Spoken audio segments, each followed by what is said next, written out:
First of all, you have family in Ukraine. Have you had contact with them? Are they okay? Yeah, of course. Yes, thanks for having me. So it's a very rapidly changing situation now. Yes, I have family in Kiev. I'm personally from Kiev as well. I have my grandparents now. They are staying in city center in the apartment. They of course don't go anywhere. They're 85, so they're not joining any operations. They're just trying to keep safe and stay out of it. It's a very distressing time. Like the internet connection is not really stable 100%. So I'm happy that I have a landline so I can call them and see, and check on them how they're going, because the situation is really changing every hour. I also have a lot of friends, of course, in Kiev because I was raised there. I lived all my life until I was 20 there. Some of them joined army. They're just next to Kiev in some small cities now, waiting for what will be happening to them. I just texted with one of them, and others as well. They left Kiev just before it got surrounded. So now, people can't leave Kiev anymore. So those who stayed there, they're locked there now. So they'll be just waiting it all through or join the forces to withstand the aggression.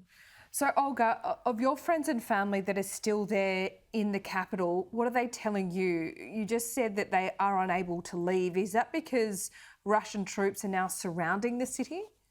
Yeah, so one of the things is that they're controlling a road which goes into a western direction now as well. So it's really hard to leave. Plus, there is a curfew as well in Kiev, so no one can actually leave, their premises, and it's imposed for the whole weekend. So people will not be able to leave because of the rules as well that Ukraine imposed. Right. Plus, there is a control of some roads that Russians are taking over, and it's really hard to move and to relocate, especially in the western direction.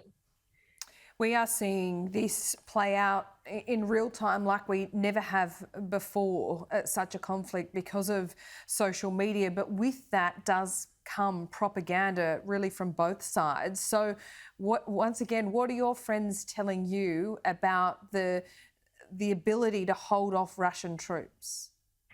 So my friends, and I think everyone in big cities, are really optimistic. But again, how representative of reality it is. As you said, there is a lot of propaganda in the news as well, on both sides. As we can see, Russia is not reporting on the losses themselves. So what we're seeing, reports of the losses from the Ukrainian side, it's not the own reporting of their losses. So again, how accurate are those? I don't think we can rely on this information unless, we see information from both sides, and then we can see what is actually happening on the ground.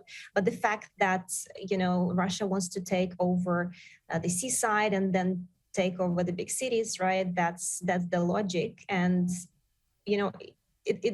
it's really hard to tell who is, controlling the situation at the moment. But the fact that Kiev is surrounded by Russian troops, it's not a good sign of, how things will play out. But hopefully, the discussions which will be happening tomorrow between two presidents, not between the presidents themselves, but with their representatives, hopefully it will sort something out. But again, Zelensky, in his last speech, he said that, he doesn't think this meeting will lead to anything. He just wants to show that he has done everything he could to stop the war to his citizens. So that's why he's doing this meeting. But he sounded as well pessimistic that they will accept any terms, that they're not aligned with their own vision of how things should play out. No, I don't think any of us have some great optimism that Putin can be dealt with as an equal player here. But finally, let me just ask you about the leadership of Zelensky. There's been much made about his leadership in the last couple of days, taking to the streets with his fellow citizens. Is he bringing people together like you couldn't have perhaps predicted a couple of months ago? Yeah, so if you look into his rankings, right, it was dropping before all this started, right? So people are criticizing him because of, increased community amenity fees and gas prices increased, prices in the supermarkets for food have increased significantly the last months. So people are really unhappy. But of course, the situation basically put people together, united people despite their attitudes to him. So now it looks like if the conflict will be sorted on Ukraine terms, which fingers crossed for that, he will be probably elected for the second term, and he will be quite praised by Ukrainians that he did not give up. He didn't leave the country because he could flee the country, right? Like other presidents did. He's still in the country, though he probably is not in Kiev anymore. There are different information where he is at the moment, but he's still in Ukraine, which means that, he's showing a good leadership for Ukrainians. So they are feeling united around him and around the patriotism that the media as well is creating. Olga, thanks so much for your time this morning. Really appreciate it. Thank you.